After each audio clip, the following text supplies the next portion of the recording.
안녕하세요. 미세먼지 먹고도 잘 사는 법의 저자 한의학 박사 이전우입니다. 오늘은 담음에 대해서 이야기를 해볼까 합니다. 최근에 담적 또는 담적병이라는 말을 많이 합니다. 원래 한방에서는 담음이 오래 쌓였다는 의미로 담적이란 말을 쓰는데 그것을 따로 병명으로 이야기하는 경우는 별로 없었습니다. 근데 요즘에는 담이 많이 모아서 생긴 병 중에서 소화기 근처, 위 근처에서 상관 있는 병들을 모아가지고 담적 또는 담적병이라고 하는 추세가 있는 것 같습니다. 원래 담적은 담음이 오래되거나 많이 생겨서 이게 쌓인 것을 이야기를 하는데 인터넷을 보면은 위를 중심으로 먹은 음식이나 노폐물 등 소화가 덜 된 것들이 고여 있으면서 장애를 주는 것이라고 설명을 해 놓은 것이 의외로 많습니다. 이런 병리는 저도 참 궁금합니다. 어디서 나왔는지. 아마 일반 사람들이 알아듣기 쉽게 그냥 만든 말이 아닐까 싶습니다. 이 담음이란 것을 이해를 하게 되면 한의의 치료법에 대해서 상당히 많은 이해를 하게 됩니다. 먼저 담음을 알려면 진액에 대한 이해가 있어야 됩니다. 이 진액은 진과 액이라는 두 형태가 있는데 진은 현대적으로 이야기를 한다면 조직으로 움직여 가서 촉촉하게 적셔주는 모든 것이라고 보면 됩니다. 즉 이동이 가능한 거죠. 근데 이 진이 몸의 주머니나 아니면은 어떤 기관이나 이런 데 가서 모여서 다시 이게 되돌아오지 못하는 것을 액이라고 합니다. 여기에는 관절에 가면은 관절액, 소화 쪽에 가면은 소화액, 내척수 쪽으로 가면 내척수액, 그리고 림프액도 있을 수 있으며 혈장도 큰 범위에서 보면 역시 포함이 됩니다. 즉 진은 몸속을 돌아다니다가 몸의 공극이나 관절이나 소화기, 호흡기 그런 기관들에 많이 모이게 되면은 액이 되어서 그 진이 그렇게 모여서 액이 되어서 일을 하는 것이라 이해하면 대강은 맞을 것입니다. 진액은 생성 과정이 위의 연기를 받아서 생성이 되는 것이라 음식을 조절하지 못하거나 아니면 스트레스나 뭐 기타 여러 가지 원인으로 인해서 소화가 잘 안 되게 되면은 즉 그걸 한의에서는 위기가 부족해진다고 설명을 합니다.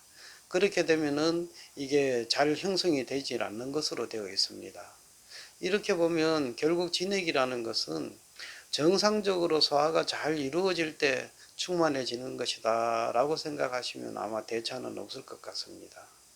진액이 손상되는 경우는 경락의 순행이 원활하지 않아서 그 액이나 이 진들이 제때 교체가 되지 않거나 아니면 생성 과정에서 너무 많이 만들어지거나 아니면은 필요한 만큼 만들어지지 않았을 경우처럼 순조롭지 않게 순환이 되면은 그때 불량한 진액이 많이 형성이 되거나 원래 있던 진액이 손상을 입는다라고 되어 있습니다. 이렇게 운행이나 생성 과정에서 생긴 불량한 진액을 담음이라고 합니다. 그냥 간단히 생각한다면 효율이 많이 떨어지는 진액이라고 이해하면 큰 대차는 없을 것입니다. 이것은 비유하자면 특수부대에 부상병이나 훈련병이 섞여 있는 것과 같은 것입니다. 뭐 자동차로 비유하더라도 자동차 기름에 물이나 식용유 같은 이런 것들이 섞여 있는 것과 같다고 생각하면 아마 비슷할 겁니다. 그러니 이 진액의 활동 범위가 사실 몸 전신이니만큼 그리고 또 어디 진액이 가지 않는 곳이 없습니다. 그렇기 때문에 담음의 범위 역시 넓고도 많고 진액의 손상 정도와 그 있는 위치에 따라 갖고 증세도 천차만별입니다. 그래서 한의에서는 십병구담이라는 말이 있습니다. 즉 10가지 병에 9가지는 담으로 인한 병이라는 말입니다.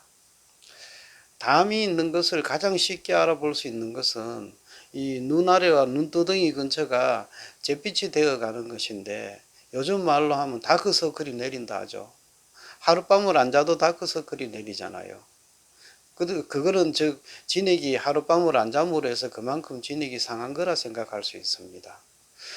면색이 누렇거나 그리고 좀 검은 빛이 돌 경우가 많으면 피부에 여러 가지 잡티가 많이 생기기도 하고요.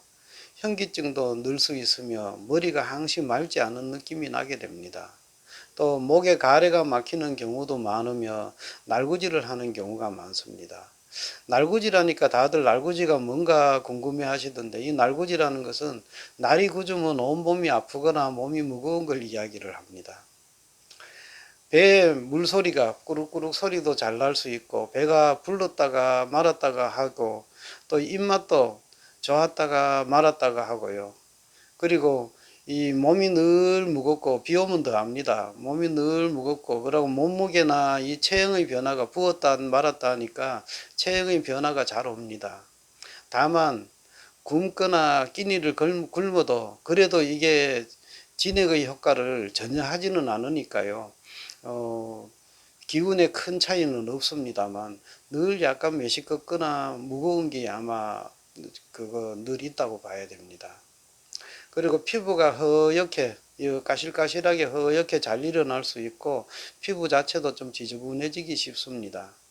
월경열도 좀 흐린 경우가 많으며 월경곤란증이 나타나기도 합니다.